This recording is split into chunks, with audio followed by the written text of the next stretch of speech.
Hi everyone, thanks for joining us today for our webinar Continuous Testing Done Right. My name is Adi and I'm the events moderator. First of all, I want to make sure the sound is working, so if you can hear me okay, please use the raise your hand option in the control panel on your right. So show of hands if you can hear me. Okay, awesome. Seems like sound is working.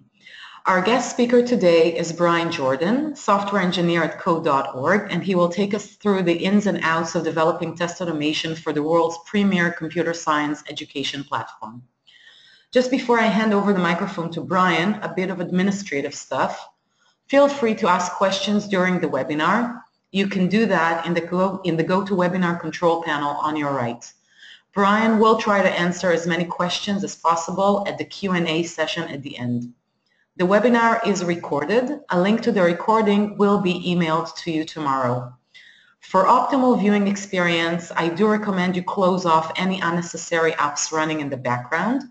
And if you encounter any technical issues, please send me a private message in the chat room, also in the control panel, and I will try to take care of it as soon as possible. So now let's kick off. Brian, the stage is yours. All right, thank you very much.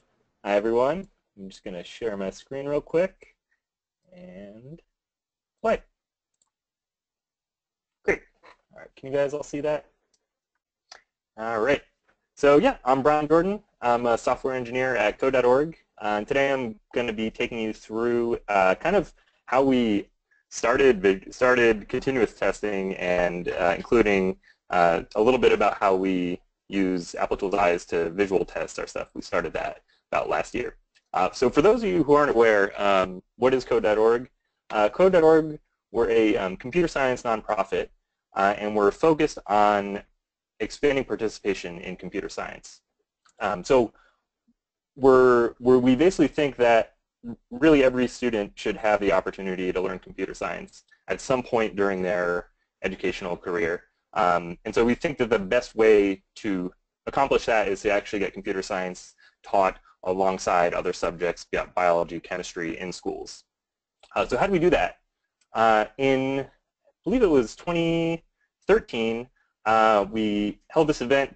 We were very small at that point, and it was actually just before I joined, called the Hour of Code. Here's a little video about the most recent Hour of Code event.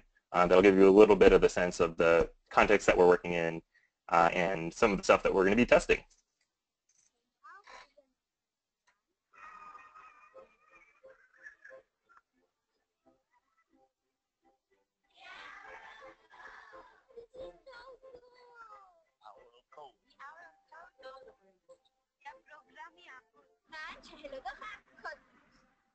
Teacher says you guys are into it. We are. It's very awesome. Code.org has partnered with 30 public school districts across the country, including New York, Chicago, and Denver, to provide lessons in teacher training and writing. The largest education events in history. Organizers set what they called an ambitious goal, reaching 10 million students this year. Almost 15 million signed up. This week, I'm proud to join the students, teachers, businesses, and nonprofit organizations taking new steps to support computer science in America's schools. I ran an hour code. It's easy to do. I got it. They've been so excited about it. They don't even have to be a computer science engineer. Maybe they want to do something else. But in our world, this is going to be the basis for everything that we do. Move. Semicolon. When you're building a program, you have to think outside of the box. If you can change technology, you can change the world. I challenge girls in every single country to learn 1 hour of code. Every district should do. Every district can do it. Please help us get the Hour of Code to every school, every classroom, and every child. And exclusively.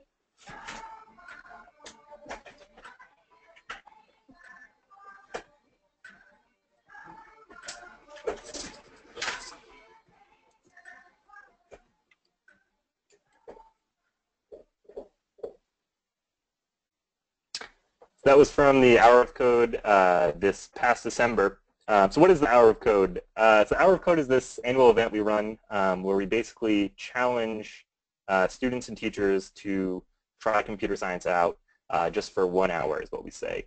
And so a teacher will take their kids during a class period and try out one of these tutorials. So we have partnerships with various brands that we do these tutorials with. So last year we had Star Wars, Minecraft, Anna and Elsa from Frozen tutorials.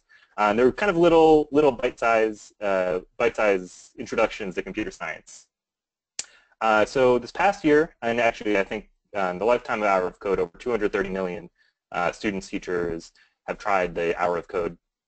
But now what? So the Hour of Code is great, right? It's 1 hour, but what we're actually trying to do here is get computer science into classrooms so that it's not just this one-off sort of experience and you learn a lot more. So Code.org actually has a lot of arms. We are developing a full curriculum. So basically, to get computer science into classrooms, there's a bunch of different angles you need to work at it. So first off, we're working on a full curriculum for K through 12. So teachers will have something that they can use for an entire year's worth of teaching. We have district partnerships. So districts will partner with us, and like Chicago Public Schools will say, okay, we want to teach computer science across all of our classrooms, and they'll help make that happen. We have some professional development, so teachers will attend workshops kind of throughout the year and learn how to teach computer science. So a lot of teachers who don't have computer science backgrounds will still be able to teach computer science. And then we're also working at the policy level, so a lot of states actually don't count computer science as a credit, and many of them have changed over the past few years to start counting computer science as a credit, which is important because if you want to teach a computer science class and you're a teacher who knows how to teach computer science, it really helps to have that backing of, okay, you know what, students can sign up and this will count as a real credit like the other science courses. So part of what we're doing, and mentioned that we are putting together a K-12 computer science curriculum, this is actually what we're going to be talking about testing today and what I work on the most at code.org. So in terms of the teachers, we have around 25,000 K-12 teachers have gone through this training. Across our courses, we have 300,000 teachers and 10 million students registered on the platform. And in terms of expanding participation in computer science, you'll find that our participation is very reflective of the schools and communities that computer science is being taught in, which is a good thing, and I think is part of why we focus on actually getting this into classrooms during the school day. So what does our curriculum actually look like? Here's an example level, and this is in our platform called Code Studio. You see the logo on the top left. So Code Studio is our curriculum platform upon which we build curricula for students. So you'll see on top we have kind of puzzles, and you'll notice we use this drag and drop programming language. In this level, we're using Blockly, a JavaScript drag and drop programming language. Underneath the hood, it's actually running JavaScript. So students are actually writing JavaScript code, but they're doing it by dragging and dropping little blocks of code. And then in this level, you'll see there's a run button, and you click run, and you put in, move forward, turn right, and then you can draw some pretty cool stuff using code. This is what we'll be testing today, right? Think about it right now. How would you go about testing this if you were tasked with, let's make sure this doesn't break in classrooms. So how did we at Code.org actually start automated testing? A lot of times, you're starting out, especially if you're at a startup or a small nonprofit, in Code.org's case, how do you actually go about starting with this? It's like, okay, I know there are a bunch of tools, there's like Selenium and all that sort of stuff, but how does that actually happen, right? You can, or were you going to spend like an entire year trying to build something out, or you just start small? So kind of between 2013 and early 2014, I joined in early 2014, development was, so for the first Hour of Code, it was a very lean team putting together this Hour of Code tutorial, a feat of amazing development speed, and at the time there were, we would find that there were a lot of browser bugs that would occasionally show up after a new deploy. So you make a change, and then surprise, surprise, some version of Firefox or Internet Explorer 9 doesn't work with this, so it's back to the drawing board. And so that was always kind of a pain point, and I think we got by with manual testing for a while. It's always a little stressful to get that sort of stuff. So why bother testing, and especially at code.org, what is this kind of testing context, and why would we want to go about investing in actually putting in the tests?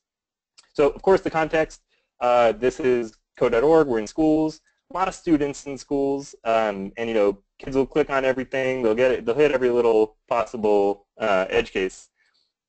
More importantly, there's also teachers, right? So teachers, the context we're talking about is a teacher goes into a classroom, you know, with their 20, 30 kids.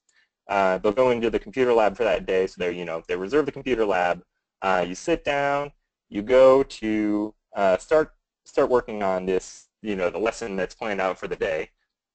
Maybe show a video, introduce some of the topics that you're working on, and then students start working on the puzzles. And they'll raise their hands. You'll walk over to a student and say, "Oh, what's wrong?" And they'll say, "I don't know how to do this, or this is confusing," and they'll help them along in the puzzles. So if one of those questions, the student raises their hand and they say, "This puzzle is not working," or "What's wrong with this?" or "This page won't load," that's a question that's hard to answer, and that it's hard to debug, and especially if 30 hands go up all at once saying, "This is broken, this is broken," it can certainly turn into a nightmare. So it's really important for this work to be stable, our website to be stable and available and tested. As you can imagine, many of you may have had computer labs as you were going through school.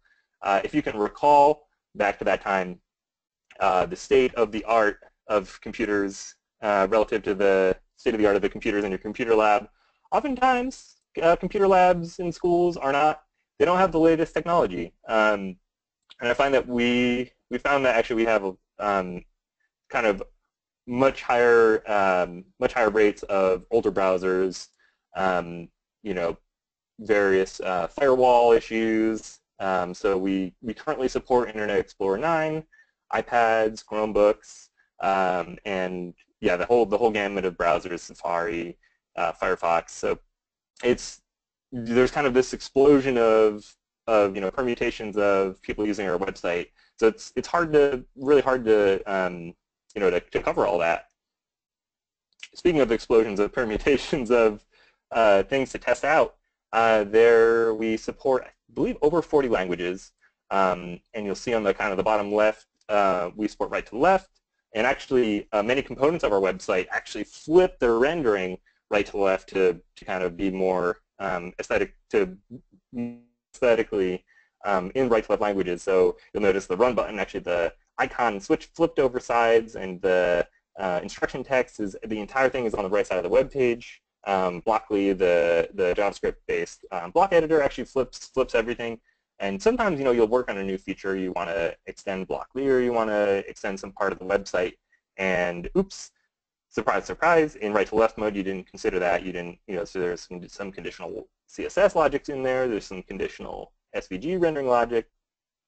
Right, SVG. So beyond that, we also are using, one might call it bleeding edge web technologies like SVG and Canvas. Bleeding edge for, I don't know, the early 2000s, maybe in the 90s, who knows. But a lot of the older browsers have quirky implementations of SVG and Canvas, and they're changing actually even now.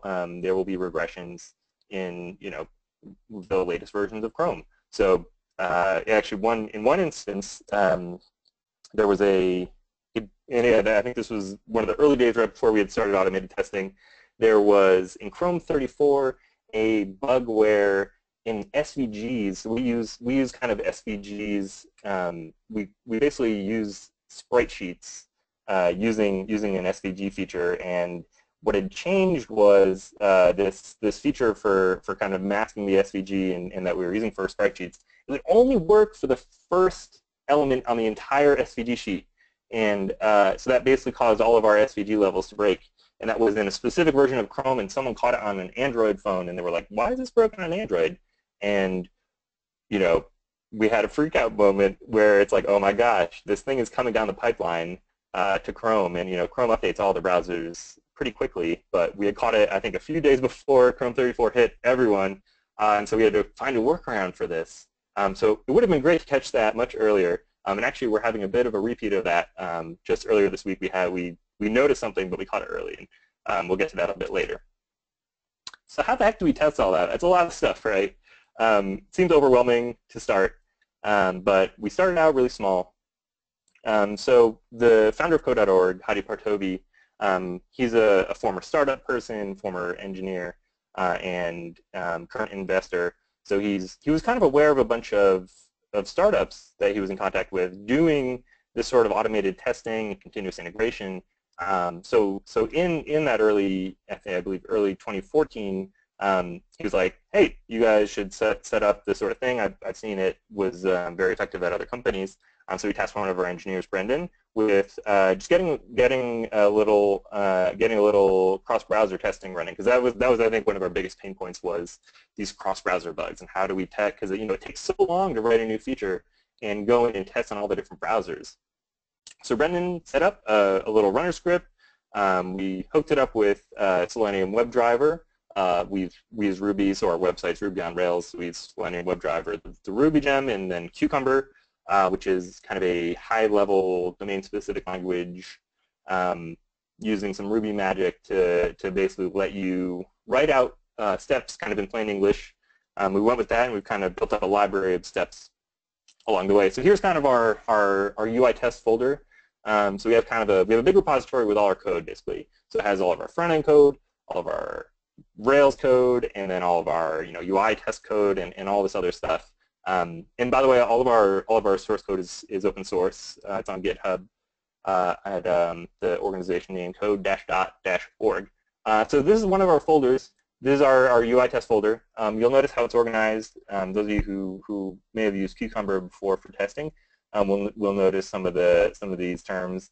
Features is our folder full of the kind of DSL-based features. So it's kind of plain English. Click on this thing, go to this page, etc.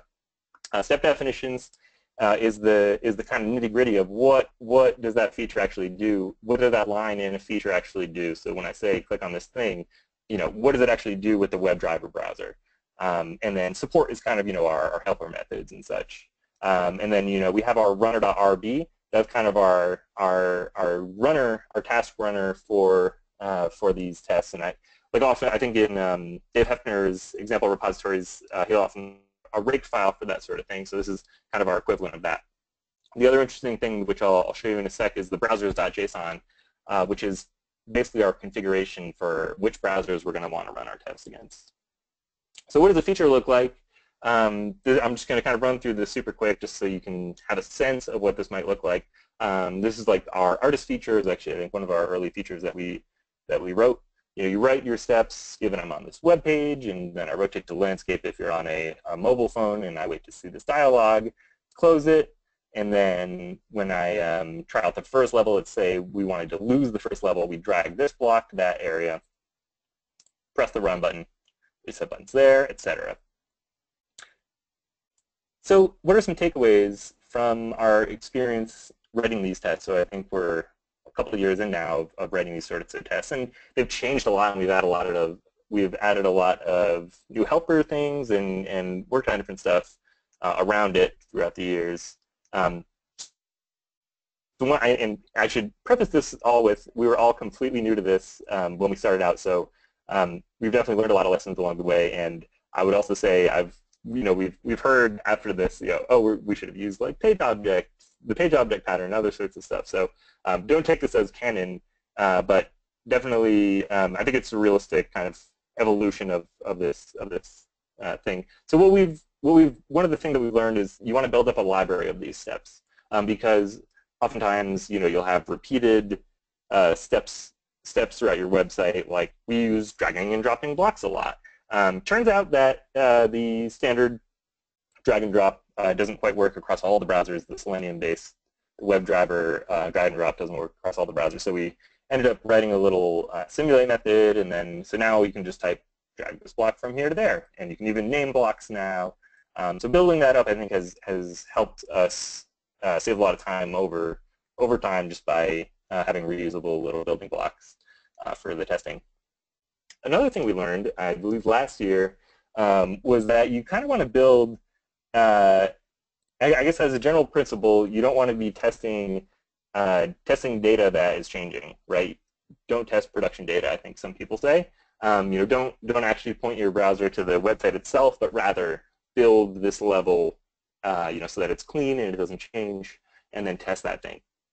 We're kind of in this middle ground where we did find that, right, we were pointing our levels at like stage 5, puzzle 2, and then we actually have we have a level builder, so our education team and product managers can go in and just make their own changes and add new levels, remove levels, all that sort of stuff. So they would go in and change levels, but then we wouldn't find out until later in our process, and I'll get into how we actually do the continuous side of the testing, that the level number changed, and that's why our test is broken. So that kept happening. So one thing that we started doing was putting all of our UI test levels into one big script, which I think has and we'll copy the levels over so that we're testing the realistic levels, but we're also not working on copies that might change from under us. The other thing that's cool, so you build up a library of steps, annotations, levels, of course, annotations. This is something that we actually learned from one of Dave Heppner's talks, that building out this library of annotations can be really helpful. So when you're writing a new test, you can just mark it as, log in as a student, or don't run this on mobile if you're having trouble, or it's a non-mobile feature, like hitting the escape key. And then, not to allude to where we're going next, but there's also an eyes annotation. So who writes at code.org? Everybody writes tests at code.org. So really for we're a small team. We have a lot of full stack engineers. It's kind of up to each individual how they want to test their feature, and we'll share advice and guidelines and stuff. But it's really up to the given engineer.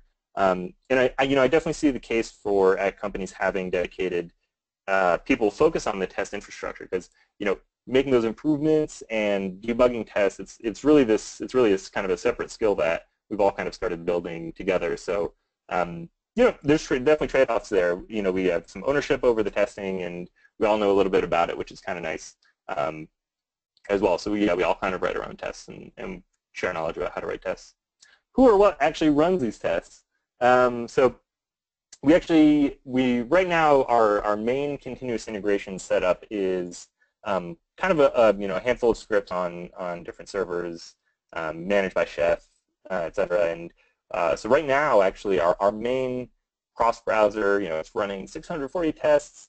That is basically a server, a really beefy EC2 server that kicks off these tests, runs them against Sauce Labs, and and then we actually have it spit out on HipChat. Actually, I think now we have it spit out onto Slack, and it'll kind of tell you which tests succeeded or failed, and give you kind of helpers for if you want to rerun it or look at the logs for that given test. So what kind of challenges are we facing along the way while developing our test infrastructure and iterating on and investigating test failures as you'll end up having to do? So one of the challenges that we came up against that I mentioned earlier was supporting multiple browsers.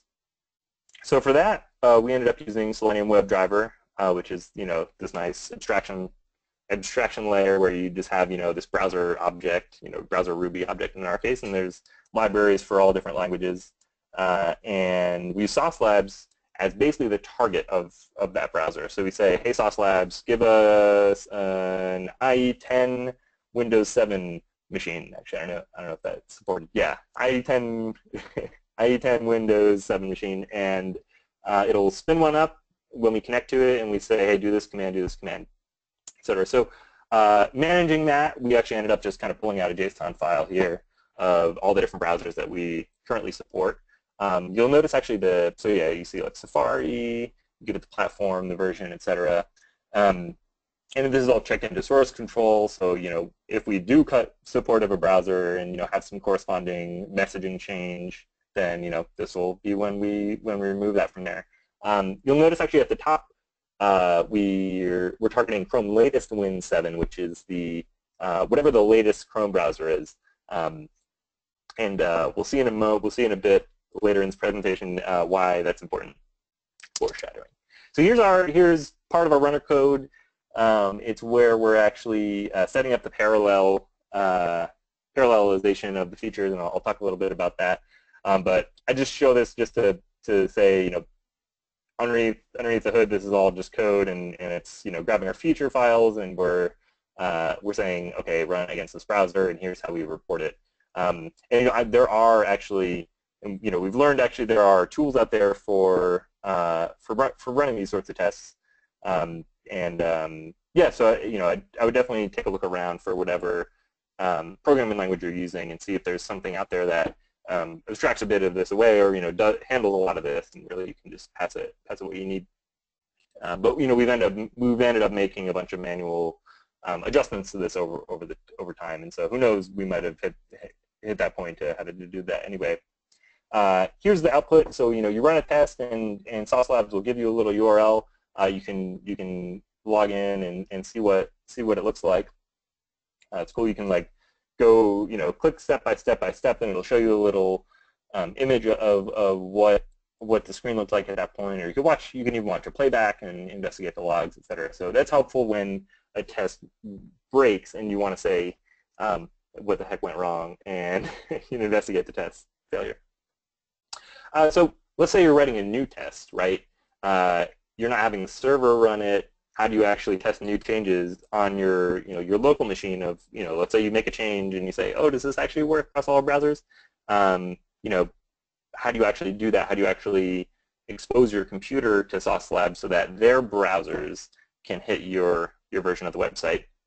What we use is a combination. So you can either use Chrome driver, which is basically a way of spinning up Chrome instances for your given test, and that basically has a WebDriver. It's kind of a WebDriver front end to a local Chrome instance. That works great.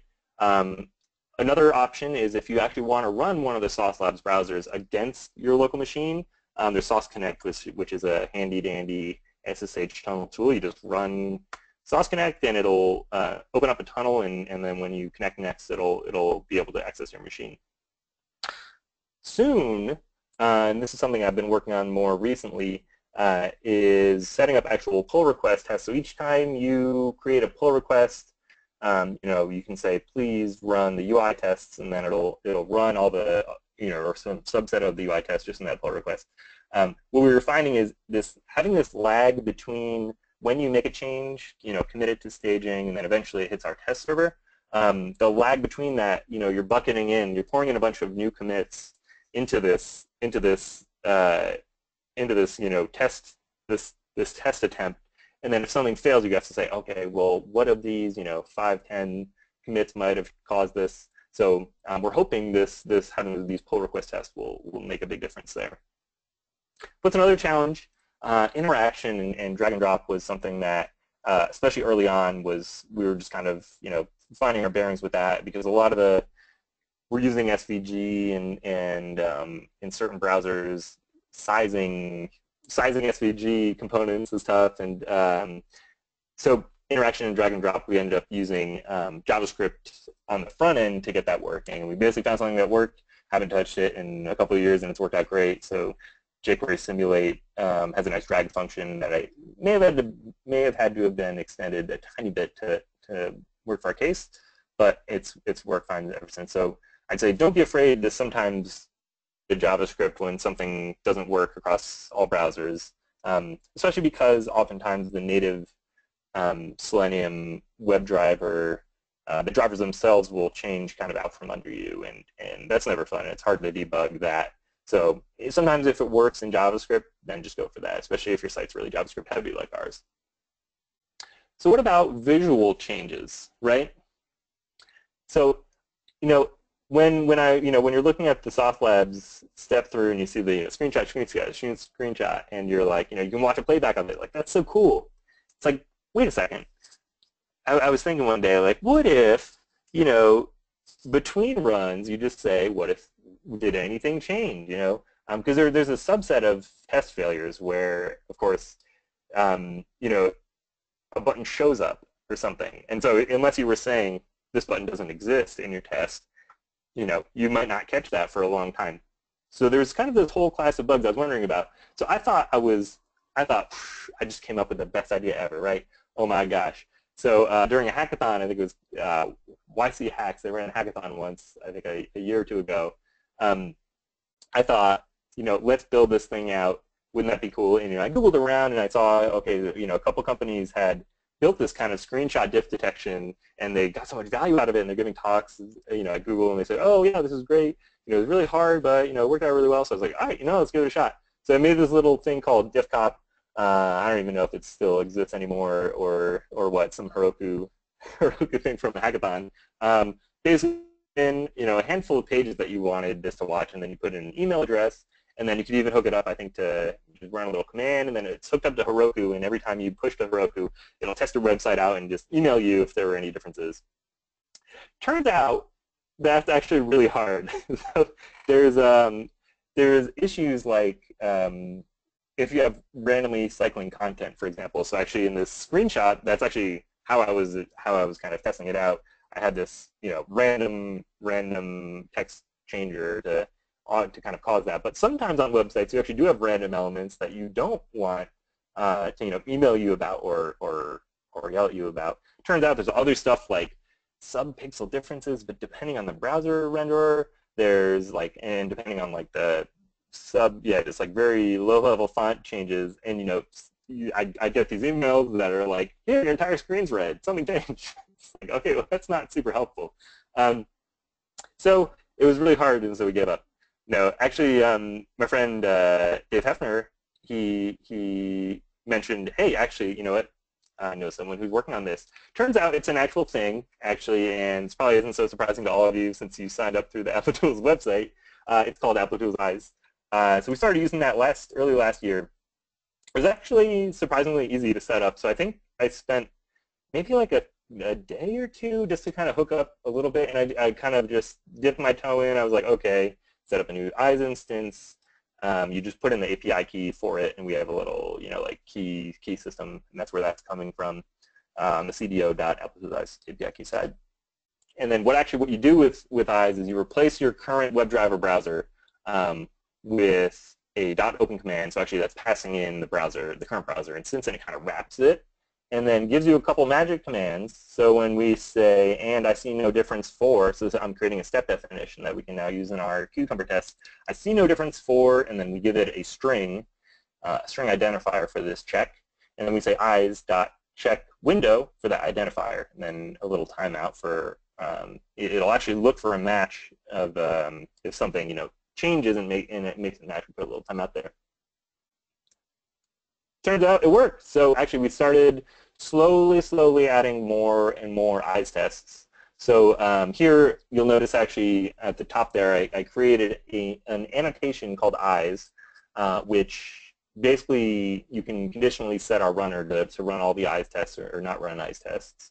And we started out just using one browser, so the latest Chrome we hooked up to run the Eyes test, and we just added a couple of tests. This isn't one of our earliest tests. This is actually once we had been using it a little while. You'll notice the annotation, and then later we say, when I open my Eyes to test, contract variable editor, okay. And so then in the Eyes dashboard, we'll actually see a contract variable editor line there, and I see no difference for this thing. So we're basically tagging these screenshots and saying, like, okay, I see no difference for blanket string. That's what that screenshot should be, and so on and so on. So this actually is going to take a screenshot between a bunch of different actions, and I think the reason that we have so many screenshots in this one is because these components have been known to be complex and often have rendering issues because it's doing its own drop-down rendering, which is fancy. And then you also notice at the way end, and I close my eyes. So at the end, it'll that's when it basically does the assertions for that, and it'll say if it actually failed on that screenshot, then call this actual Selenium Cucumber test a failure. So that's kind of hooked that up, and our CI system actually, you know, accepted it, and it worked pretty well, and we've been slowly adding more and more tests ever since. This is a little cool trick for Cucumber. So we have a lot of levels where you open up a level, a dialog pops up with instructions. You hit X on the dialog, and then you want to. That's when the actual puzzle is completely visible. So what we did is we hooked up this little a kind of table of examples for Cucumber, and it kind of templates this test. And so basically, when we want to add a new eyes test, or if something regresses and we say, hey, this would regress because of something that we could have saw visually, we just add another line here, and it'll take a screenshot. And yeah, so it's pretty straightforward to add new tests. Probably even better ways of doing this, you can just define some sort of a file with URLs. And actually, by the way, when we open up these web pages, we kind of template out the subdomain, the URL that we're hitting, so you can hit localhost instead. So what about ignoring regions? This was the thing that one of the things that made me give up on DiffCop, the hackathon project, was how do you even ignore regions? So like, let's say on this level, you'll notice when you first load it in, this is right to left, our Angry Birds maze level. You'll notice all those little pink spots in the little game area. Those are actually changes between the last time, because these are randomly generated levels. So what you can actually do is you'll notice kind of little tooltip pop up bottom left. That's that whole thing there is the eyes control panel, and it has a little add region inside which differences should be ignored, and you just drag that on top of the area that you want to ignore, and that works fine. So what does the output actually look like when a test runs, and let's say you see a failure, and you say, okay, what the heck caused this failure? Log in, click on the thing. Here you'll notice actually that one of these things showed up that shouldn't be showing up. So this is a variable editor, and you shouldn't have these parameters for variables, because they're just simple variables. This was for our math course, and this caught it. It's oftentimes I think what the eyes test catch that the other tests don't catch are things that show up that shouldn't be showing up. And that'll happen fairly often when you're refactoring things and pulling out stuff to be more common. Something might show up that didn't show up, and that's happened before. Here's a little trick we use on our when we're doing mobile tests with Sauce Labs, and we get screenshots, and it's the kind of gives you some of the boilerplate on the simulator. We kind of put a little ignore region on top to ignore the time and the subdomain, because sometimes the subdomain is changing as well. Here's what the dashboard looks like right now, actually, and I'll show a screenshot later. I know there is a new beta dashboard coming out soon for eyes that looks pretty cool, and I think solves a lot of the pain points that were remaining with managing large numbers of test runs. But so you'll see here, those are the identifiers for the high-level tests that we wrote, and if you click in, you get that dashboard of how to review stuff. So here's kind of an example of I believe a recent bug in one of our levels where that button there shouldn't have shown up.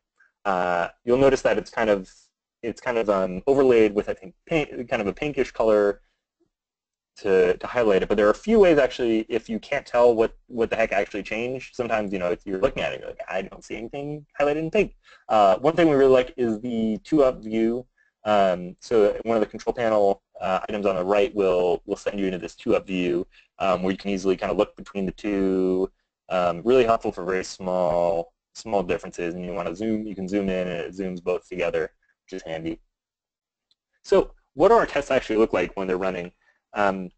This is something I always find it cool sometimes to watch our tests run, because it's a computer writing code by dragging and dropping code to control a computer. It's just like, this is like some AI stuff. It's just funny. And actually, I guess with the Applitools stuff, it's really a computer watching a computer learning the code on a website. I think it's kind of fun.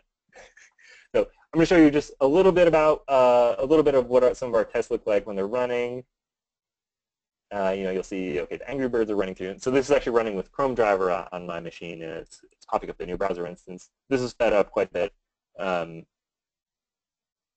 Yeah, actually, in some of our levels, we do set to a higher speed when the UI tests are running.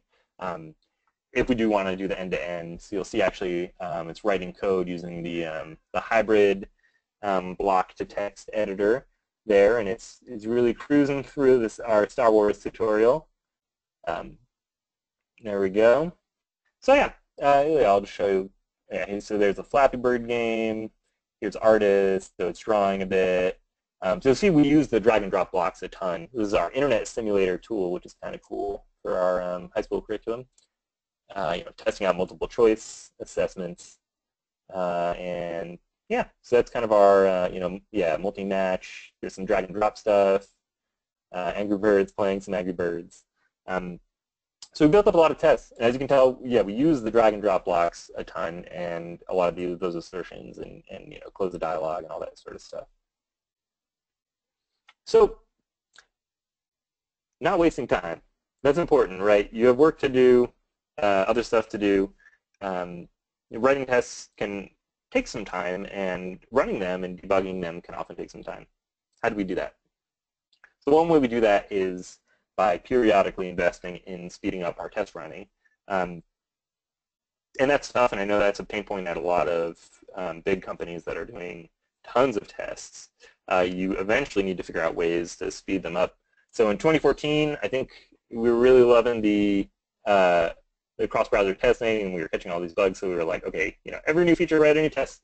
And then eventually our test running in other components of our system, became more resource intensive. So eventually we were hitting 60 to 90 minutes of tests. So actually one of the biggest changes that we made was parallelization at the test runner level.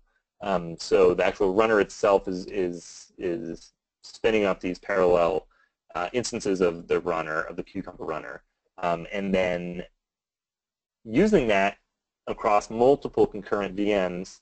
So we're using Sauce Labs then as the ability to parallelize across a number of VMs, which speeds up the test dramatically. Basically as much as your test server can handle, you can just point those web drivers against other machines.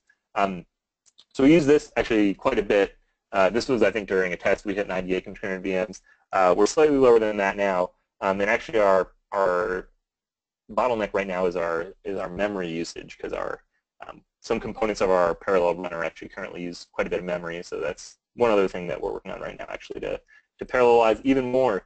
So in 2015, we went from that 60 to 90 minutes, and it fluctuated quite a bit. It was so we had some intermittency issues and stuff, down to 20 to 30 minutes of tests in 2015. Actually, now we're starting to get a little higher. So actually, that's part of why we're reinvesting in speedups right now to reduce memory usage, so we can parallelize even more again.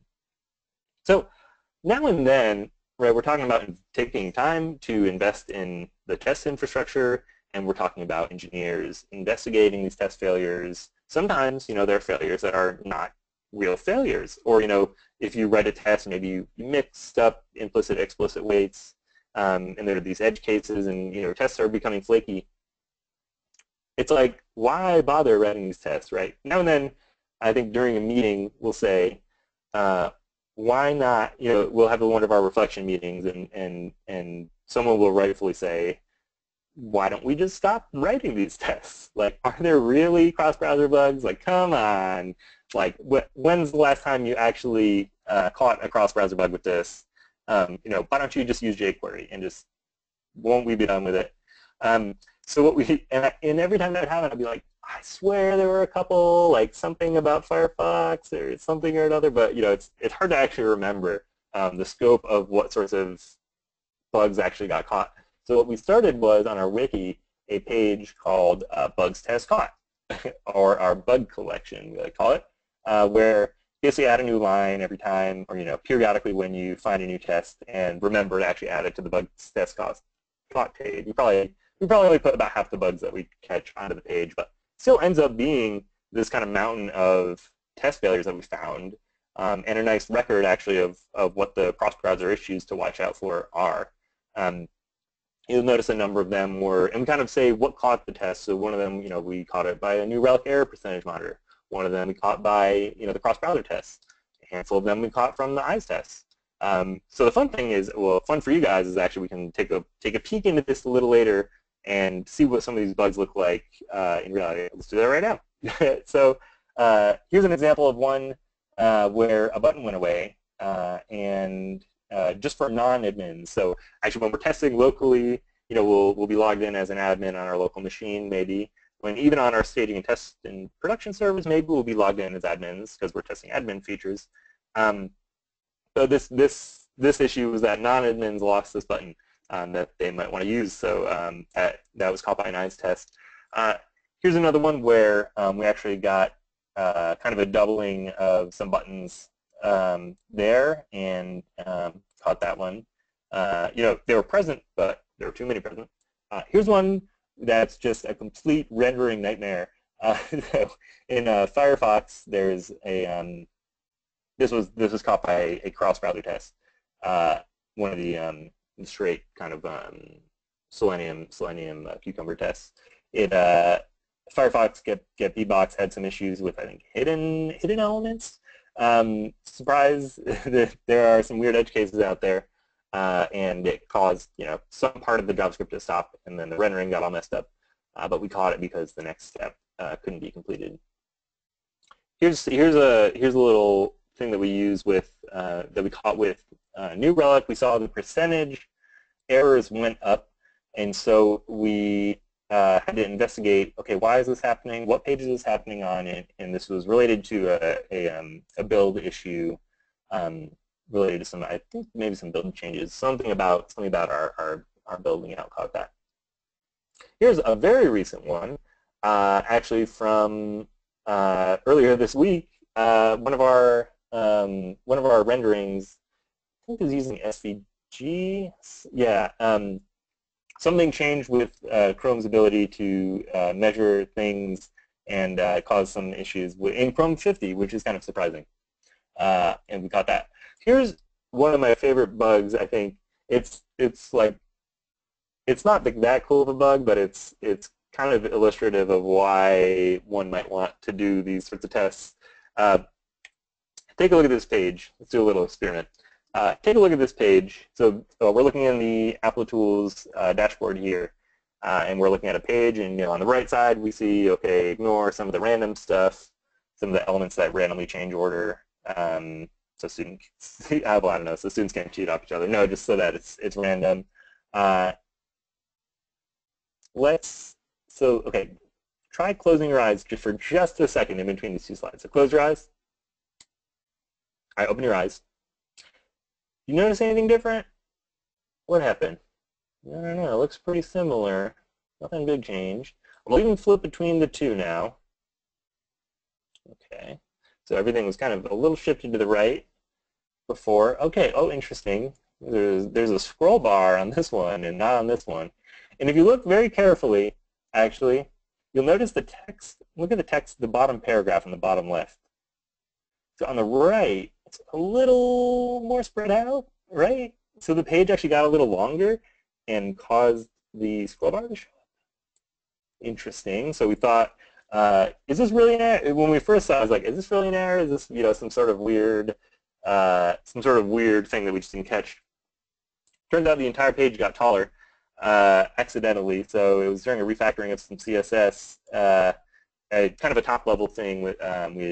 We had moved kind of the line height had been removed from the top-level body, which ended up causing the page to become a little taller as the default. So that's kind of cool, just because that's the type of thing that you would never find. We probably just have never noticed it, and it just probably would have been fine, right? But at some point, maybe down the line, it's like, why is our web page getting slightly taller? So I think that's just kind of a funny one. So on our team, who investigates failures, and what about when a failure actually passes the test? How do we catch that failure eventually? Aside from hearing about it from our users. So we have a concept known as the dev of the day. I know a handful of companies do this, kind of the on-call rotation person. In our case, our dev of the day is kind of the hybrid build master slash on-call person. So we have a schedule we rotate out just so that not everyone is looking into, a test failure at once. It used to be like, if there's a test failure every few days and everyone is then worrying about the test failure, it's just a lot of unnecessary cognitive overhead, a lot of repeated, why distribute all that stress across the entire team when one person can just say, I got it, I'm the dev of the day, I'm going to handle it. In terms of finding out about errors that might have slipped past our testing, we use New Relic, we have that hooked up. We use their JavaScript percentage error monitoring pretty heavily, and we will get alerted for incidents, and we have a kind of a on-call rotation. And that's, as we saw earlier actually, when there was a percentage bump and there was an issue with the browser, I think it was across browsers on certain pages, that was the alert that actually triggered that, so we caught it pretty early. So what's next in terms of our journey to test nirvana? One of the things that we're working on is per pull request tests. That's one of the things I'm working on right now, is getting these tests running within sort of CI, pointing to each individual pull request. I think that's going to have a big impact in terms of the actual time from regression noticing on test to solution. If we can catch it earlier on, or run these tests just without having to use a local machine to run them, I think that could make a decent impact. The other thing is, so this is the eyes dashboard that the new dashboard that's coming out, and I think you can actually test it out. If you look on the site, I think there might be a way to test it out early, but I know it's coming pretty soon. It adds a lot of the ability to manage more tests. So there's stuff like, if let's say we update the copyright year on our web page, right, and it updated on every single page. It's tough right now, or at least how we have been doing it, to go through each individual scenario and re-accept the baseline. So this tool is nice in that it actually categorizes these changes. I think there's the group diffs button will actually pull out similar changes so you can accept them all at once or review them all at once, which I think will make us able to much more easily manage these test failures and feel more comfortable creating more tests. So I think right now we've held back. We still have a lot of ICE tests running, but we've held back in terms of adding more browsers and adding more form factor, screen sizes. But I think that is going to be very helpful once we have this and we get good at using this to manage test failures. I think we'll feel more comfortable just throwing in more tests. Because I think in terms of actual ROI from adding a new eyes test, for us it's like adding a new line to to our Cucumber scenarios outline. I think the ROI is very high. So if we were able to just point the fire hose, all the browsers, all the dimensions, I think we'll start catching a lot of those things with less manual assertion behavior. So here's a cool thing from Dave Hefner's. He gave a talk on responsive web testing. Some of his code is available on GitHub from that. Here's a cool little thing he does: is he actually has all the different browsers, a handful of different browsers, Firefox, Chrome, Internet Explorer, sets a bunch of different resolutions, and then runs a test on each resolution. And then in the eyes dashboard, if you mark it properly, you can actually say, you can even have it ignore the difference between the resolutions so that it understands which resolution, which things actually changed based on layout and didn't. So I think that's great, especially for very responsive websites. And we have a little bit of logic in our site for that actually right now for a couple of features. But I think with this new dashboard, we can start turning it up. What are some takeaways? What did we learn? Start small. It's possible to start if you're not testing right now, cross-browser testing or visual testing at all. Start really small. Start with a couple pages and hook it up to your CI system, and it'll grow from there. At our company, everybody tests, and pros and cons to that, certainly. But I think it helps everyone understand the implications of cross-browser feature implementation, and in some ways it makes testing things a bit easier. And I think especially with the per PR tests and speeding up tests, it'll make it even easier to write new tests and use that as actually part of the development workflow. And definitely something we've learned in the last couple of years is periodically investing in speedups is both necessary, and I think yeah, it's just one of the things you got to do.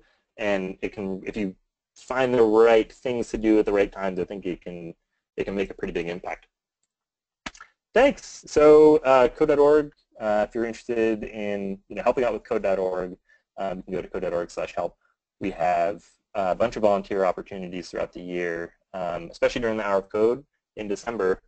Classrooms, if you're a software person, if you're working in testing and anything really, schools will love to have technical people by to talk about what they do and what careers are out there, and oftentimes just have people there to help out during the Hour of Code. So when a student raises their hand, it's not just the teacher; it's the teacher and someone from teacher and you who can go help out that student. So it's a great opportunity. You can sign up for that there.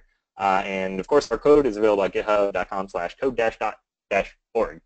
So you can check that out. And actually, we're an open source project. So if you're ever interested in contributing, maybe helping us write some new tests or stabilize some tests, head there, and we have some information on how to get started as a contributor.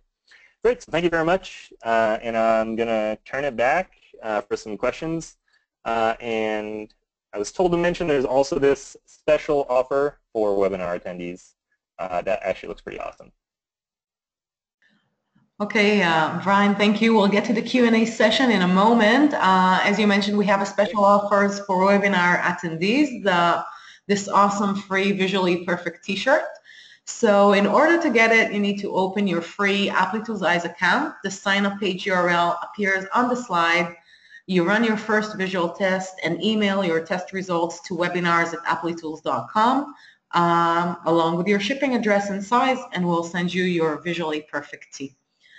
And now let's take some questions. I see that we're running short of time, but we'll try to take one or two of them. So the first one was for you, Brian, of course. How do you handle pop-up notifications and messages?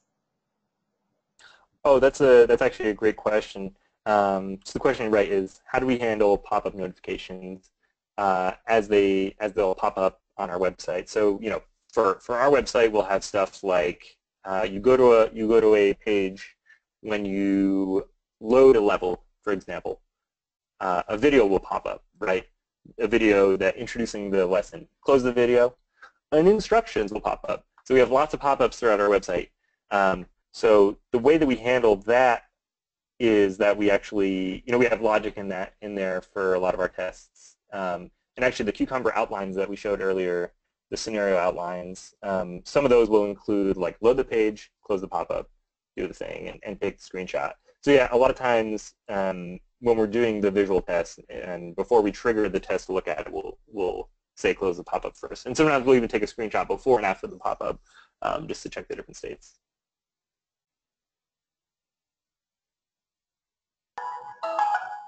Great. So the next question is, what is your test data strategy, and how do you accomplish rerunning your test against a certain set of test data? Test data.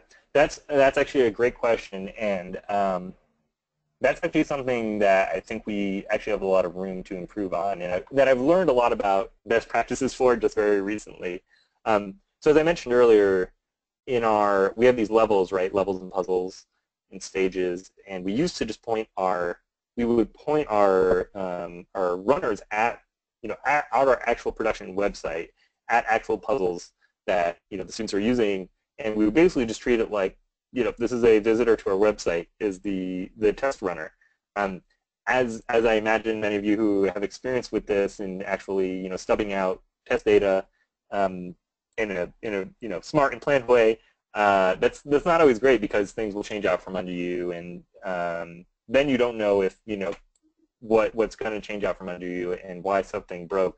And so we definitely found that with pointing it at actual puzzle levels, and we ended up kind of creating this set of test level data integrated with our normal pipeline, really. So if you go to our website /s/all the things, it'll actually, that's our test data. So it's all just kind of there for anyone to see. In our case, we're an open source project. Anyone can see all of that anyway. It kind of works out okay. But yeah, and then in terms of like creating users, that's actually a great question. How do we stub out data for creating users? Currently in our code base, we'll actually load up the Rails environment, and we'll say, hey Rails, create a new user for this test, and then load the page, etc. We've actually found, what we're finding now actually is that it's become a bit of a pain point because loading up our Rails environment uses quite a bit of memory. And so for each one of our test runners to do that is actually becoming part of our bottleneck. So something that we're doing now is just for now actually having the test runner create a user itself, which will take its own amount of time, but actually less time than loading all the gems for our test runner. But I do think at some point what we'll want to do is look at having a test data strategy, which I know is definitely a best practice in this, so that things don't change out from under you. And if you have that running quickly, and you can make these database calls and load up the environment or share the environment across test runners, then you can do that very quickly. So I think that definitely makes sense, because then you don't have the time for each single test, setting everything up. Instead, you can just say, hey, here's some data, set these puzzles up, etc. But yeah, so for now, we've basically been using our standard infrastructure, production infrastructure, our level seeding, as our test data as well. Great. So we are running out of time. I got a lot of questions about the recording, so I just wanted to say to everyone, yes, we did record the session, and we will send you a link to the recording and the slide tomorrow. I'd like to thank Brian Jordan for this in-depth tour of test automation at code.org. It was awesome. Thank you, Brian. And I also want to Thank you very much, everyone, for attending. Yeah, I also want to thank everyone that joined us today, and I hope to see you at our next event. Thank you. Bye-bye. Thanks, everyone.